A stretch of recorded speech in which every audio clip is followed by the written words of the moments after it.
Hey guys, it's Sean. It's middle of November, and here in the Mid-Atlantic, we started getting into our early winter pattern, and I'm sure a lot of you guys around the country, probably the same thing's happening unless you're in the deep south or on the west coast. But we're starting to get nights in the 30s, maybe high 20s now, so water's cooling off. It's well into the 40s.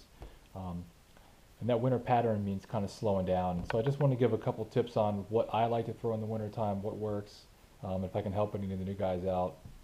Um, Definitely winter time is a time where it's a little bit harder to get in the water. Mornings are really cold, water's cold, bass tend to be a little more lethargic. So the first thing you want to do is really slow down your presentation.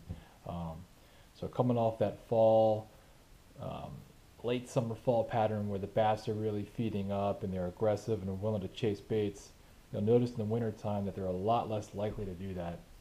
You got to downsize and slow down your presentation if you really want to get those key bites. Um, so I'll just go over quickly a couple of the techniques that I like to throw in the baits that I like to throw, and maybe you can use them um, in your wintertime fishing. And the first is a jig.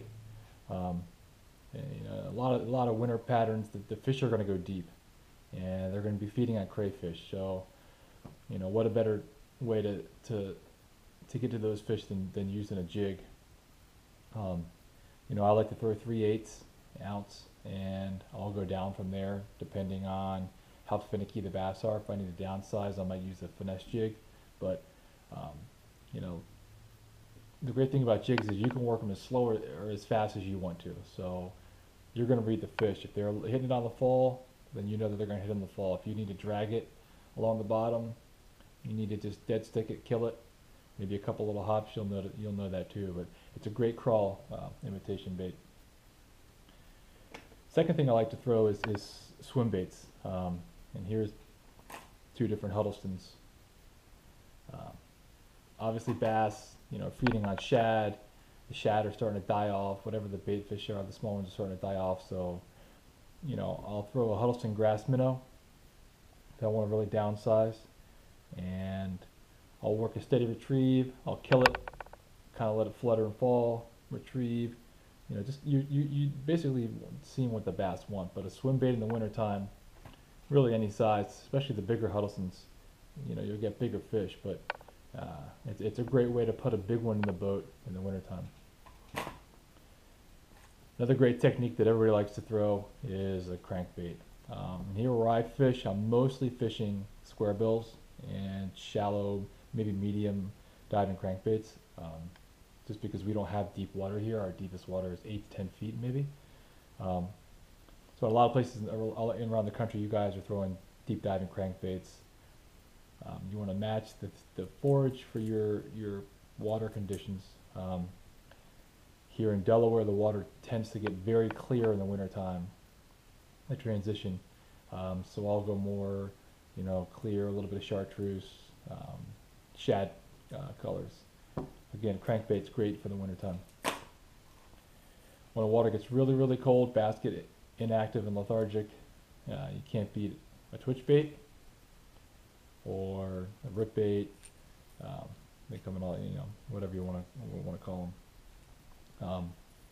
This happens to be, I think it's a Rogue by Smithwick. Um, Great jerk bait.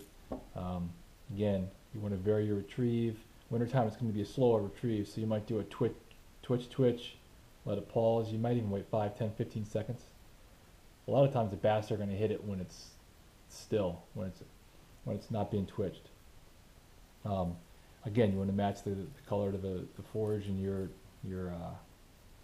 body of water. But jerkbait's great in the wintertime. All right, the last reaction bait I'm going to throw is a lipless crank.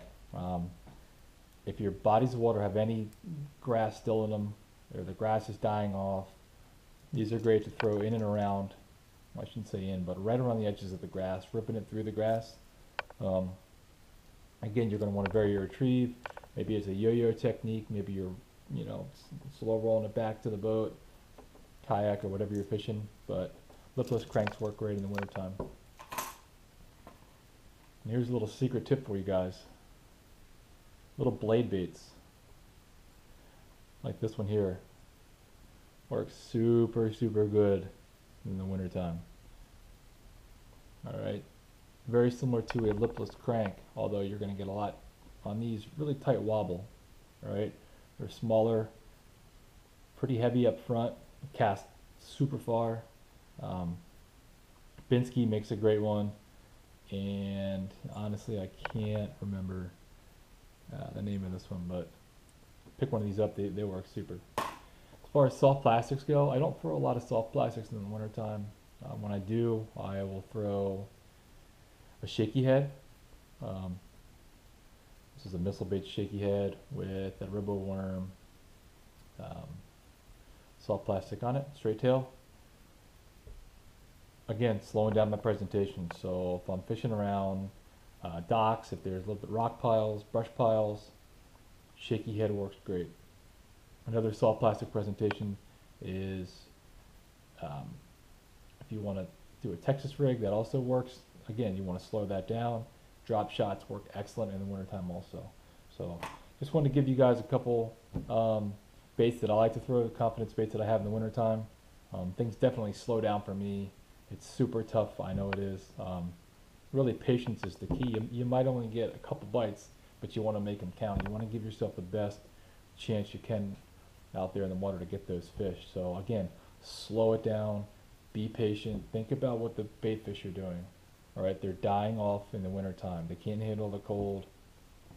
You want to mimic that action.